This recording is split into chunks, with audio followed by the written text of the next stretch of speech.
Cape Cod Broadcasting weaves the listening environments of 99.9 WQRC, Ocean 104.7, WFCC Classical 107.5, Cape Country 104, and CapeCon.com's website experience to reflect the lifestyles of the people who live, work, and play on Cape Cod. We hope that you enjoy this podcast. I'm Laura Reckford, and this is Sunday Journal. I'm talking with Don Berwick, who is a Democrat running for governor. We are focused on politics with the upcoming primary election on September 9th. Among the races that will have a contested primary is the governor's race. 3 Democrats are running, and Don Berwick is one of them. The primary will determine which of them will appear on the general election ballot in November. Don, welcome to the show. Thanks for having me. I'm delighted to be with you. Let's start with your background. Tell us a little about yourself. Sure. Well, my name is Don Berwick. I'm a pediatrician by training. I practiced for 20 years. Also an executive. I started a nonprofit organization 25 years ago with a little grant, and now it's worldwide. It's $40 million a year. Works all over the world on making health and healthcare and communities better. President Obama then asked me to come to Washington to run Medicare and Medicaid, which is an enormous job. It's the largest budget in the federal government, bigger than the Pentagon, $800 billion. The Republicans blocked my confirmation, but the president stuck by me. He put me in office as a recess appointee, and so I got to serve running Medicare and Medicaid for 100 million Americans for 17 months. Came back to Massachusetts excited by my experience in government and the fit between my executive background and that, but also upset about the direction of the country. I think that we're backing down from basic moral principles, the basic ways we want our communities to run around social justice and equality and compassion. And I think Massachusetts can be different. It is different. We made healthcare a human right 8 years ago, way ahead of the rest of the country. We have the first state with marriage equality. We have great energy policy. This state can be a beacon for the nation. So I think the combination of my commitment to those values and my background as an executive and my deep knowledge of healthcare and healthcare reform, which we've got to really do in this state, makes me very excited about seeking that corner office. And you've touched on it a little bit just now, but where you're running in the Democratic primary, and I want to hear a little bit more about your political philosophy and why you decided in particular to run for governor. Well, my political philosophy is very progressive. I'm the most progressive candidate in the race. I believe we need government to help us realize the communities and the values we want to act out in our lives, not alone, but government is necessary. I think that we're backing away from that. As I said, I've got a very progressive agenda. I'm differ from my opponents in a number of ways. I'm the only one supporting single-payer health care, Medicare for all in the Commonwealth. I ran a single-payer system, Medicare, with an overhead rate of 1%, and insurance company overhead rates are 15%. If we have single-payer health care, we can stand up for people and cut our costs without harming a hair in anyone's head and making the system much more accountable. I'm against casinos. I'm the only candidate for governor in this primary against casinos and for the casino repeal. Casinos destroy lives. They harm communities. They actually destroy jobs. They don't add them, and they take away money from the state instead of adding money to the state. So I'm against casinos. I have a very strong belief in the need to grow jobs in our economy, especially for people who are struggling to make ends meet. And I think the progressive agenda helps grow jobs. If our schools are functioning properly, we have proper transportation, and our investments in the safety net are as strong as they need to be. And I'm focused on poverty. I think we have tens of thousands of hungry kids in this Commonwealth. That's not okay.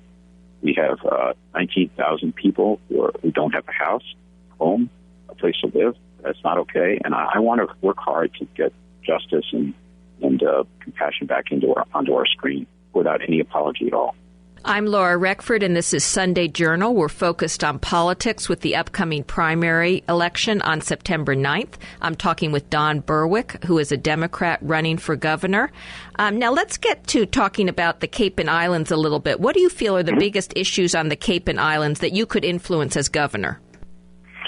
Well, there's a number of important issues down there. Like the rest of the Commonwealth, they're, of course, concerned about jobs. They're very cyclical economies, and we need to engage in public policies that support job growth, better schooling that aligns better with the needs of the local businesses and workforce, support to immigrant communities because they start a lot of new businesses and help the economy grow. There are environmental issues on the Cape and Islands that I'm very well aware of. Water, the problem with water, clean water pollution, and management of the water resource is crucial. And I know that people are very concerned about the nuclear power supply at the plant and the Pilgrim plant in Plymouth and its safety issues there. I find on the Cape and Islands, though, the same alignment with the values that I care about as I find around the rest of the state. People really want justice, and they want a fair chance. They don't want people to be excluded from the economy or from opportunity, and that's going to be a central focus of my administration. And you had mentioned earlier in the interview about your, of course, strong background in health care and your idea to have health care for all in Massachusetts. Can you expand on that a little bit and how much that will cost? How it will be paid for? I'm sorry. The payment system we have right now is hideously complex. No one really understands an insurance policy. There are many different streams of payment. It's confusing. It's not accountable. It's not transparent. You have no idea what the prices are, who's paying what to whom. We can change that. We can be the first state to go to single-payer care, in which all of the money goes to one pool of money that's then accountable to the public. It's managed on behalf of the public to pursue the health care and well-being that we want. It would be highly transparent. We know what's happening, and we can speak up for patients and families. And it vastly reduces paperwork. So the estimates are that single-payer healthcare would probably reduce healthcare costs very quickly by as much as 5 or 10% of the total bill. And remember that healthcare is 42% of our state budget, 18% of our economy. If we have a way to reduce costs by reducing waste, then that money goes back. It goes back to businesses to increase their investments. It goes back to labor. They have more money to take home in their pockets. And it goes back to productive government uses, like our roads and our rail and our schools and our social safety net. So single-payer healthcare saves, it would save hundreds of millions of dollars in the state budget and billions in the private side. And I think we could be the first state to go there and show the rest of the country what really rational payment looks like. Another big issue here on the Cape, renewable energy with the Cape Wind Project and other projects on the Cape. What are your feelings on renewable energy? I strongly support getting us off fossil fuels as far and as fast as we possibly can. I think that's responsible for ourselves and responsible for our children and our future, and we need to be the example for the planet. That means conservation and energy efficiency, of course. That's the best way to do this, but it also means renewable sources of power, solar, hydro, and wind. We should be pushing solar energy. I have a home on Martha's Vineyard, and every time I drive by the supermarket now that has big solar panels over its parking lot, I smile. Hydroelectric power can come down from Canada, but the real opportunity here is wind power. I totally support Cape Wind. Indeed, I support expansion of offshore wind beyond that. We have 5 gigawatts of offshore wind power. It's ours to use. It's clean, and I support the expansion of wind power as part of a progressive agenda. And in the minute and a half or so that we have left, I know you talked a little bit at the beginning of the show here about what distinguishes you from the other candidates in terms of your progressive agenda. Can you talk a little more about that and leave voters with some final thoughts about Don Berwick? Sure. I'm not a politician. I didn't come up through the political ranks. This is not the same old candidacy. I'm an executive in the nonprofit world. I grew an organization from zero to world impact. I got very excited about the chance to bring those executive skills into government.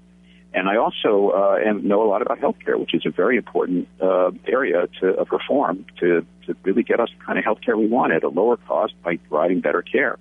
I'm the most progressive candidate in the field, the only one favoring single-payer healthcare, the only one supporting the repeal of the casino bill against casinos.